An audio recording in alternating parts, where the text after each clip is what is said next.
Iya, enggak. Publikasikan. Enggak, ini Kan koran aja, di media cetak aja.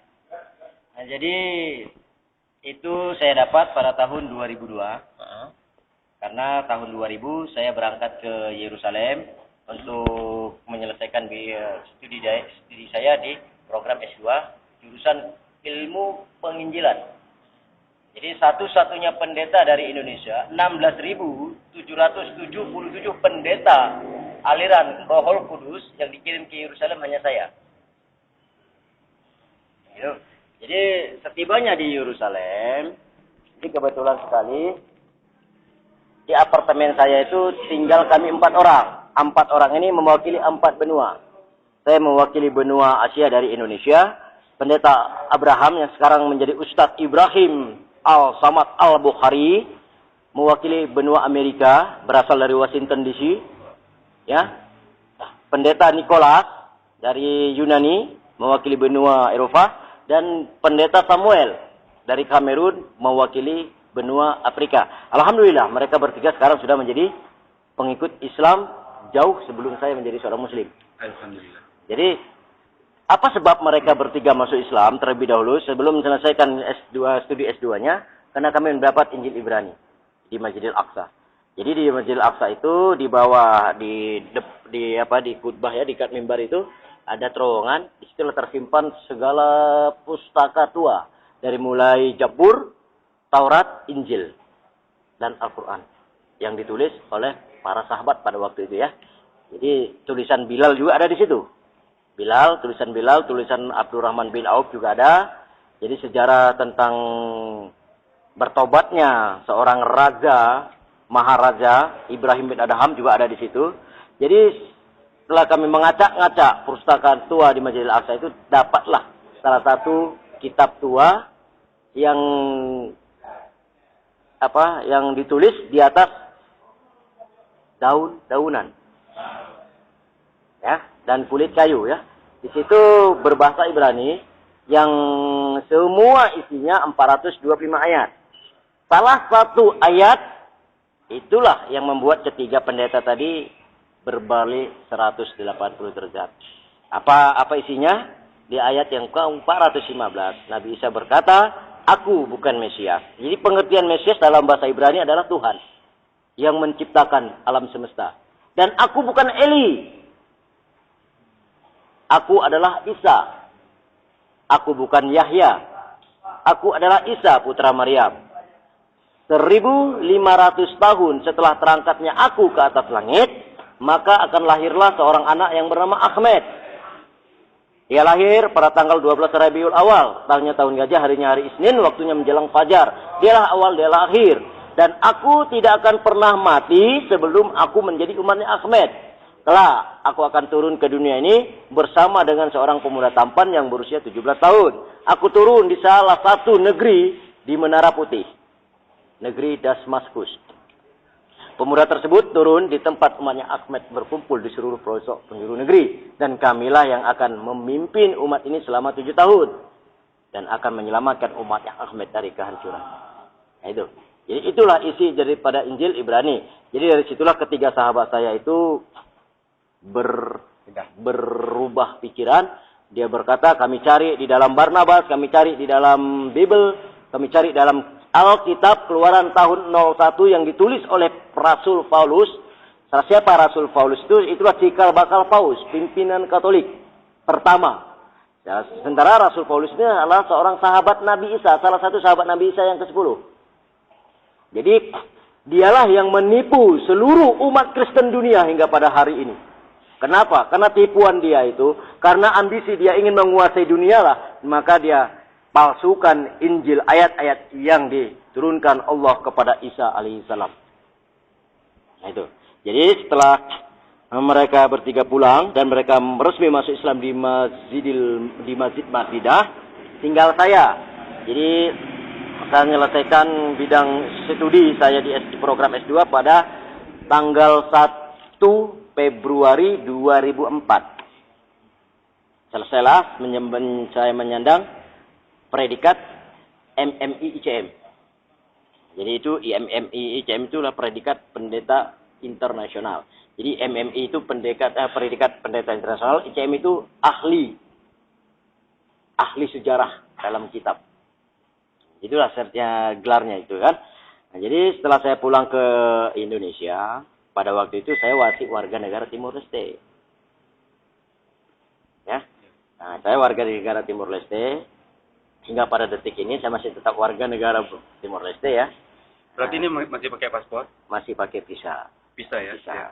Jadi visa memang lain visa kita dengan visa negara luar berbeda ya. Ya. Karena visa Timor Leste dengan Indonesia ini masih ada permudahan. Nah, jadi pada tanggal 15 Maret 2004 itu saya pulang ke Indonesia pada tanggal 10 Maret 2004 saya ke Dili ya, Dili Timur karena waktu itu sudah lepas dari Indonesia. Dari Dili saya 1 hari langsung terbang ke Bali ke tempat orang tua, ke tempat ibu kandung saya, asal ibu kandung saya. Di situ saya tanggal 14 saya dipanggil untuk mengikuti musyawarah internasional Gereja Aliran Roh Kudus yang diadakan di Yogyakarta. Jadi pada waktu itu ditunjuklah saya sebagai ketua misionaris untuk Aceh. Untuk Indonesia wilayah barat khususnya Aceh. Jadi saya mengenal Aceh itu bukan karena tsunami itu belum ya. Konflik. Bukan karena konfliknya, bukan karena sumber daya manusianya dan sumber daya alamnya. Saya mengenal Aceh itu karena dari fanatiknya Islam di Aceh. Ya. Jadi nama Aceh itu sudah ada di tembok ratapan. Tembok ratapan itu ada di Bethlehem. Jadi di situ tembok ratapan, di situ juga Masjidil Aqsa ya. Tembok ratapan itu apa? Tembok ratapan itu tempat ibadahnya umat orang-orang Yahudi. Ada juga gereja tertua di situ. Nah, jadi di situ saya mengenal nama Aceh itu dalam ejaan lama Aceh itu di tembok ratapan. Bahkan di Manchester, di kota Manchester Inggris, nama Aceh itu sudah populer. Populer bukan karena kekayaannya, tapi populer dengan agamanya. Jadi program Uni Eropa Aceh harus hancur. Ini programnya. Target. Berbagai cara harus hancur Aceh. Salah satunya ini sangat dirahasiakan sekali. Ada beberapa orang ya petinggi-petinggi ya kaum ya tokoh-tokoh masyarakat Aceh itu ada dipanggil di salah satu tempat di salah satu negara di belahan bumi Eropa untuk diminta bantuan bagaimana bahwa tim kami bisa leluasa masuk ke Aceh. Jadi itu ada salah satu tokoh masyarakat Aceh memberikan rekomendasi kepada kami untuk menjelajahi Aceh. Jadi pada tahun 2004 tanggal 16 April saya dikirim ke Aceh beserta dengan 200 orang pendeta, 114 dokter dan perawat.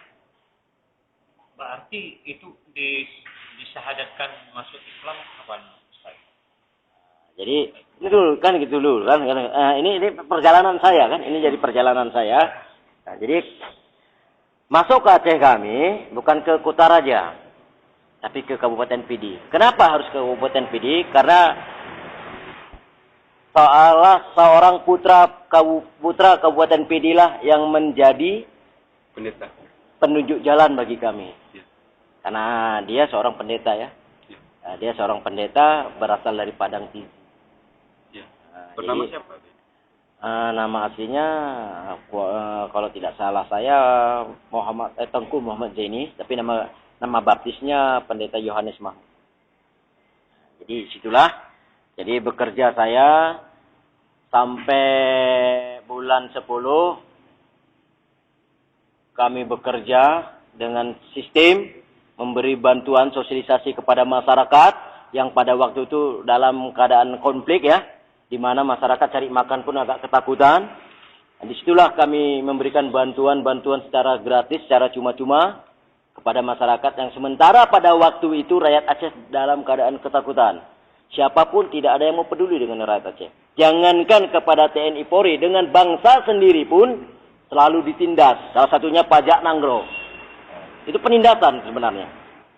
penindasan, pemaksaan sebenarnya itu pajak Nanggro pada waktu konflik ya. Jadi disitulah kami masuk. Istilahnya kami masuk dengan lambang tali kasih. Sambungan dari tali kasih itulah embun penyejuk di tengah kekeringan. Itulah kami. Jadi dengan belas kasih yang kami berikan kepada masyarakat Pidi pada waktu itu, ada 16 orang yang murtad. Jadi 10 perempuan, 6 laki-laki. Jadi setelah mereka murtad itu belum kami baptis. Cara baptisan air belum, baptisan roh sudah. Malam pas tanggal 25 Desember kami mengadakan perayaan Natal di salah satu tempat di Banda Aceh. Malamnya kami adakan pesta di salah satu makam orang yang sangat dikeramatkan di Aceh, itu Syah Kuala. Yang beserta dengan anggota-anggota Brimob ya. Betul. Pada waktu itu kami bakar babi, 2 ekor babi dengan kayu bakarnya 40 Al-Quran. Jadi singkat cerita, waktu tsunami, di saat Masjid Ulili mengumandangkan as-salatu khairu minan naum, disitulah saya membaptis ke 16 orang pendeta dengan nama Tuhan Yesus. Jadi waktu gempa itu datang, kami tetap berdoa, tidak ada yang kocar-kacir. Begitu juga tsunami itu datang. Jadi alhamdulillah Allah menyelamatkan saya di atas Masjid Ulili. Jadi ke 16 orang itu beserta rekan-rekan saya habis. Jasadnya nggak ketemu, nggak pada detik ini. Jadi proses perjalanan saya di Islam bukan dari situ saya masuk Islamnya, enggak. Nah, bukan dari situ. Dan bukan karena membaca Injil Ibrani, bukan. Bukan. Nah, jadi pada tahun ini singkat ya, pada tahun 2006 kebetulan pada waktu itu ada perayaan Natal Ukum ini, perayaan Natal Akbar yang diadakan oleh aliran Gereja Roh Kudus di Medan. Jadi pada waktu itu saya sebagai pembawa lagu puji-pujian, keluarga besar saya yaitu ayah saya sebagai pembawa khutbah firman Tuhan, adik-adik perempuan saya sebagai pemain musiknya. Jadi pada waktu 2006 itu, ya, malamnya, malam siangnya tanggal 25, malamnya kami merayakan Natal Ukum ini itu, disitulah ada satu kejadian yang sangat membuat malu orang tua di forum gereja ya. Kenapa? Karena pada waktu itu yang saya nyanyikan seharusnya ini dengan kesadaran saya menyanyikan ku mau cinta Yesus, namun didengar oleh 20.000 jemaat di dalam gereja tersebut bukan ku mau cinta Yesus. Jadi di saat lagi nyanyi itu ribuan botol-botol air mineral itu terbang ke arah saya. Jadi pada malam itu jam 10 gereja ribut. 20.000 jemaah bangkit berdiri. Jadi pada waktu itu seorang kakak saya yang tertua dari yang sekarang memimpin gereja di Melbourne, dia tarik saya masuk ke ruangan pastori, ruangan gereja, ruangan pendeta. Jadi dia berkata, apa yang kamu nyanyikan tadi? Saya katakan, ku mau cinta Yesus. Apa yang kamu nyanyikan? Ku mau cinta Yesus. Apa yang kamu nyanyikan? Ku mau cinta Yesus. Bukan. Jadi acara gereja tetap dilanjutkan. Saya tetap dikurung sama kakak di pastori, ditanya, diinterogasi sama kakak di ruangan pastori tersebut. Selesai acara gereja jam 3 mereka masuk. Para pendeta undangan, 40 orang pendeta undangan itu masuk ke ruangan pastori. Mereka berdoa, mendoakan saya. Karena mereka beranggapan saya kemasukan roh tsunami. Wajar, karena saya waktu itu ada di Aceh ya. Nah, jadi didoakan. Jadi saya katakan, kenapa saya harus saja didoakan? Saya tidak sakit. Tidak ada roh kegelapan yang ada pada diri saya. Tidak ada setan yang masuk ke dalam tubuh saya. Jadi mereka berkata, ayahanda saya berkata, kamu telah kemasukan roh tsunami di Aceh. Karena kamu telah membuat malu Tuhan Yesus di hadapan para jemaat. Jadi saya katakan, bagaimana cara saya membuat malu? Sedangkan saya tidak ada berbuat sedikit pun untuk memalukan Tuhan Yesus. Saya hanya memuliakan Tuhan Yesus dengan mengangkat puji-pujian ku mau cinta Yesus. Namun kakak saya putar kaset rekaman saya pada waktu itu. Disitulah saya terkejut, saya sujud minta ampun kepada orang tua. Ternyata yang saya nyanyikan pada waktu itu Salatullah salamullah ala yasin habibillah. Itulah. Jadi suara saya itu sekarang ini sudah menjadi populer di gereja, tapi bukan untuk perbandingan bagi mereka, tapi untuk ejekan bagi mereka. Ternyata Islam agama mistik yang bisa menyihir, menyulap orang siapapun dia. Itulah. Jadi dari situlah saya sudah mulai bimbang. Jadi saya disekor 1 bulan tidak bisa memimpin gereja. Jadi pada bulan 2 saya kembali lagi Aceh, tinggal di Uli Karing. Di Uli Karing itulah saya mendapat satu hidayah bertemu dengan seorang tua. Tua Bangka ya, saya bilang ini maaf. Orang tua ya? Orang tua Bangka. Yang awal pertemuan saya di Syahkuala pada malam tsunami ya. Nah, jadi di salah satu kedai kopi di Simpang 7. Jadi pada waktu itu hari Minggu jam 8 pagi, di saat saya ingin pergi ke gereja nunggu jemputan dari Banda Aceh. Jadi datanglah orang tua tersebut di depan saya duduk. Jadi saya kira dia itu seorang pengemis ya, dengan pakaian yang serba ada, celana panjang pakai sarung, bawa sarung lagi, topinya, kopiahnya tuh udah warnanya bukan hitam lagi, selopnya selang-seling, yang satu berwarna hitam, yang satu berwarna putih, selop swallow. Jadi dia berkata, saya kasih uang 5.000 dia tidak terima, uang 10.000 dia tidak terima, uang 20.000 dia tidak terima. Dia berkata antarkan saya ke depan ke masjid, di Masjid Uli Karing. Jadi saya antar dia ke depan, ke kamar mandi, sampai kamar mandi, masuk dia ke dalam masjid, saya tunggu di depan. Di depan masjid itu di tangga duduk. Waktu itu Masjid Uli Karing belum dirubah, masih bangunan lama. Jadi saya SMS sama anak buah saya di Banda Aceh. Mungkin saya agak telat sampai di gereja. Lanjutkan acara. Begitu saya sampai langsung saya naik ke podium karena saya lagi bersama dengan seorang tua yang mungkin bisa menjadi dombanya Allah pada waktu itu saya bilang. Jadi setelah saya SMS dengan teman, jadi teman balas SMS, oke, Pak Pendeta kami lanjutkan. Setelah dia tepuk bahu saya. Dia berkata 2 hari lagi di Uli Karing akan ada pesta. Saya berkata kepada dia, pesta apa Pak? Saya di Uli Karing bukan 1, 2, 3 hari. Udah setahun lebih saya di Uli Karing. Kalau ada pesta apapun saya pasti tahu. Ini pesta besar.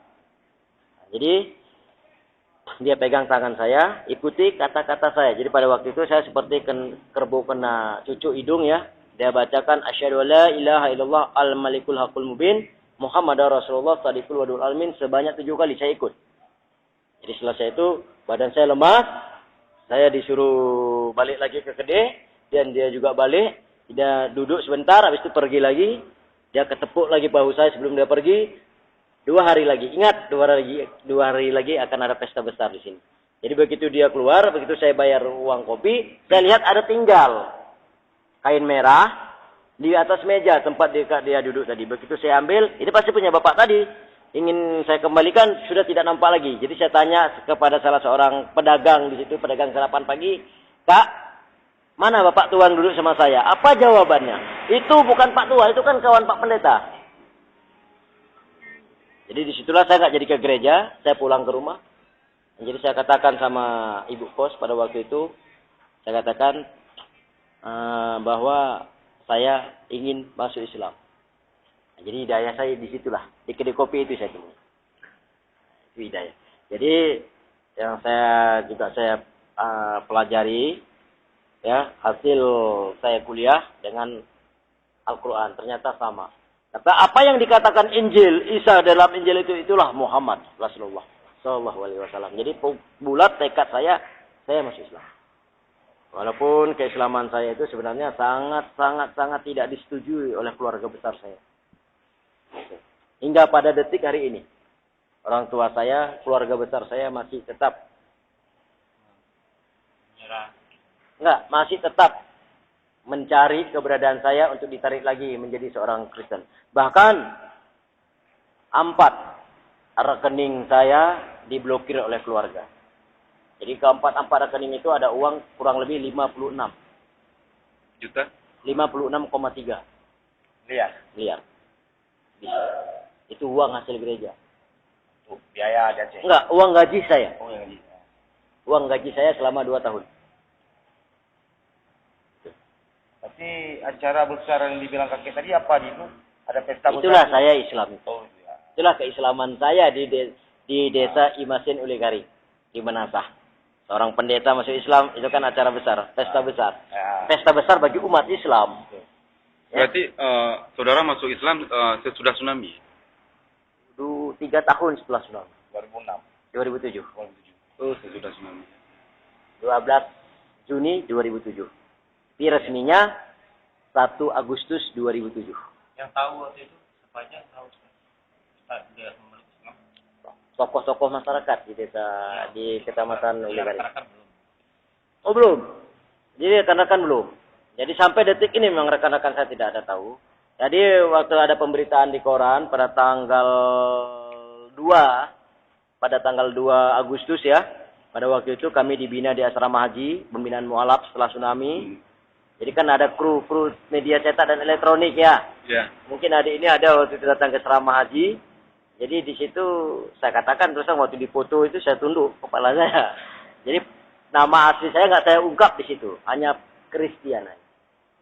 Yang jelas nama asli saya Pendeta Gusti Kristian Andreas Natalis Munte STH MMI ICM.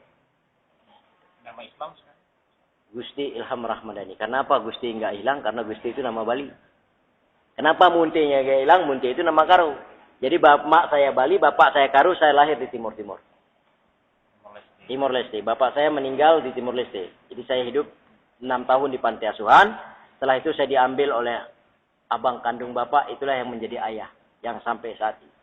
Kalau ayah kandung saya sudah meninggal, saya berusia 7 tahun. Ibu saya meninggal di saat saya berusia 9 tahun. Oke. Itu. Ini saya mau Tapi yang Injil revisi sekarang nggak ada yang 415 ayat itu udah diubah ya. Jadi Injil itu dihilangkan pada tahun 350 sebelum Masehi. 350 sebelum Masehi. Itu udah dirubah. Itu sudah dikumpulkan seluruh Injil-Injil yang asli di seluruh pelosok penjuru negeri, dibakar, abunya dibuang ke Laut Merah. Maka Laut Merah itu airnya berubah. Tidak lagi merah, tapi berwarna hitam karena endapan abu-abu Ibrani. Setelah pembakaran Injil Ibrani, maka ada musyawarah. Pada waktu itu pertemuan para ulama ya, baik dari suku Parisi, dari suku Sadusi, dari suku Syiah ya. Itu dibentuklah, keluarlah satu perjanjian Barnabas yang disebut dengan populernya Injil Barnabas. Itu bukan Injil. Injil tetap satu, berbahasa Ibrani. Jadi Injil Barnabas ada memakai 3 bahasa, bahasa Rom, bahasa Inggris, bahasa Yunani. Karena Injil Barnabas itu hampir sama isinya dengan Injil, maka dikumpulkan, dibakar lagi. 7 tahun kemudian dibuatlah suatu pertemuan, yaitu pertemuan Bible, maka keluarlah dekret Bible, perjanjian Bible. Itu bukan yang dipopulerkan menjadi Injil Bible. Injil tidak ada Bible, tidak ada Injil Barnabas, yang ada hanya Injil. Jadi karena Bible itu sama dengan Barnabas, dibuanglah itu, maka ditulislah oleh Rasul Paulus.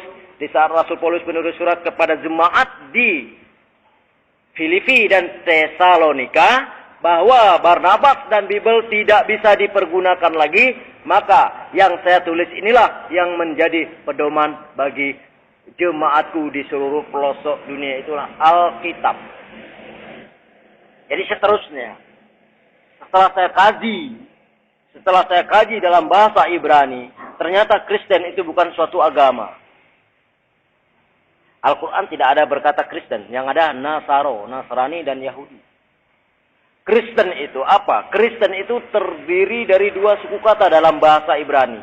Ibran ya. Christ dan Tain.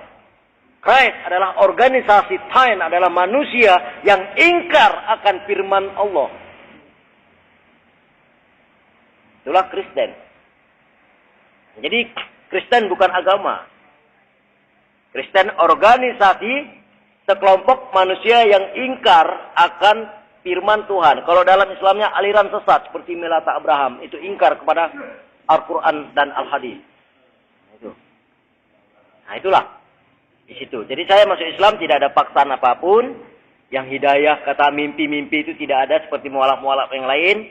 Karena saya nggak pandai ngarang cerita ya.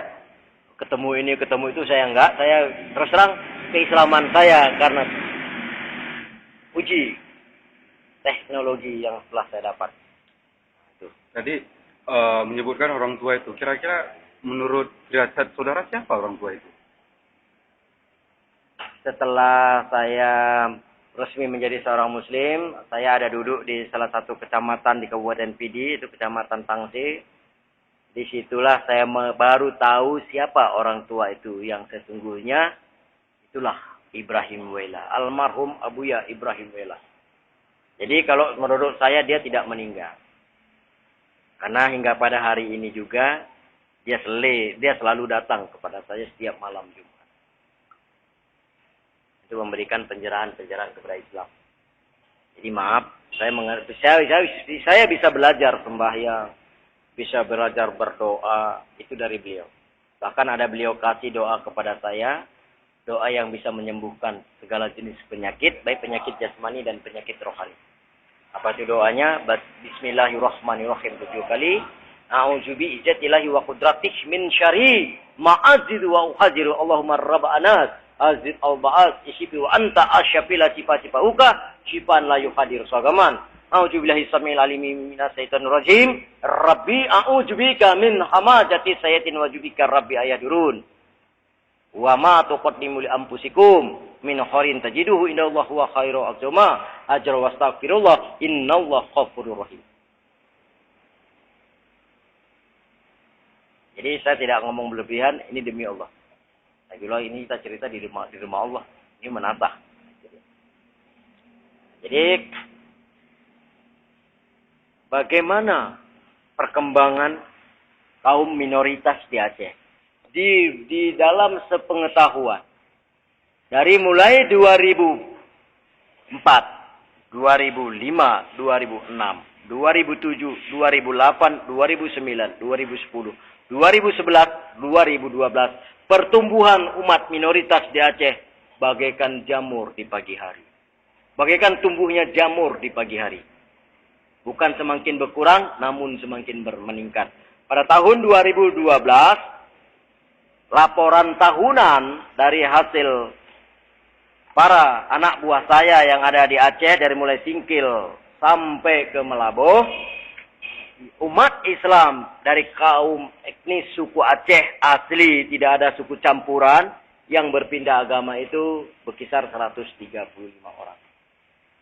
Bahkan 3 minggu yang lalu di Pantai Lampu, jam 7, di salah satu pantai di pesisir ya, ujung pulau Sumatera itu, ada pembaptisan 3 orang mahasiswa yang berasal dari barat, selatan, dan Aceh Lausa, yaitu Kota Sari. 2013 itu. Jadi program-programnya, waduh, sangat tertutup rapat, rapi sekali permainan mereka.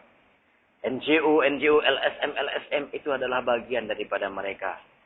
Untuk program hasil rapat kami di Medan kemarin untuk 2013 sampai 2018, pihak minoritas, yaitu misionaris, ini beda dengan Kristen yang lain. Kristen misionaris adalah Kristen aliran Roh Kudus. Sementara Kristen Katolik dan Protestan biasa itulah aliran Ortodok. Mereka tidak punya misi. Yang punya misi adalah aliran Roh Kudus. Itu kami. Banyak gereja aliran Roh Kudus itu banyak cabangnya.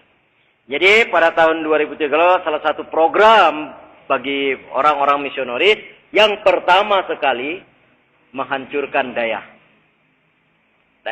tradisional. Jadi yang kedua bantuan kemanusiaan di sini. Ini andai kata pemerintah Provinsi Aceh, tokoh-tokoh masyarakat di Aceh, orang-orang kaya di Aceh lupa, alamatlah kapal, tenggelamlah bahtera keislaman Aceh di Aceh. maka akan hilanglah nama label Aceh sebagai Serambi Mekah pada tahun 2022 akan diganti menjadi Tanah Kemuliaan Tuhan. Naudzubillah min dzalik. Akan terbukti. Sekarang aja tengok.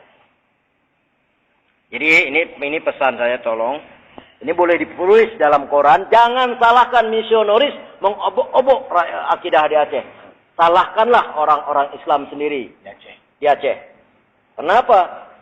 Banyak sekarang pejabat-pejabat ya, baik dari tingkat atas, tingkat 2, sampai tingkat kecamatan. Baru punya mobil 1, itu pun kredit. Sudah lupa kepada kiri kanan, lupa kepada anak yatim, lupa kepada fakir, lupa kepada kaum duafa. Ini kenyataan. Jadi kesempatan inilah yang dipergunakan oleh kaum minoritas untuk menarik simpati bagi mereka. Apalagi menjelang 2014 adalah pemilu. Ini hati-hati. Ada beberapa partai politik yang didanai langsung oleh CWS. Apa itu CWS? Christian World Service. Induknya misionaris tingkat dunia. Salah satu penggalang dana dari klub elit dunia. MU. Makanya rakyat Aceh sekarang anak-anak muda Aceh tengok. Fans MU, 2013 Fans MU, 2020 Fans gereja. Bangunan gereja di Aceh sudah mencapai 500 sekian lebih. Yang resmi, yang non resmi ya. Ada beberapa pendeta yang menyerupai para mubalik. Orang Aceh. Rahmat Effendi, Anwar Ismail, dan Muhammad Saleh bin Gade. Itu hati-hati. Ketiganya orang mana?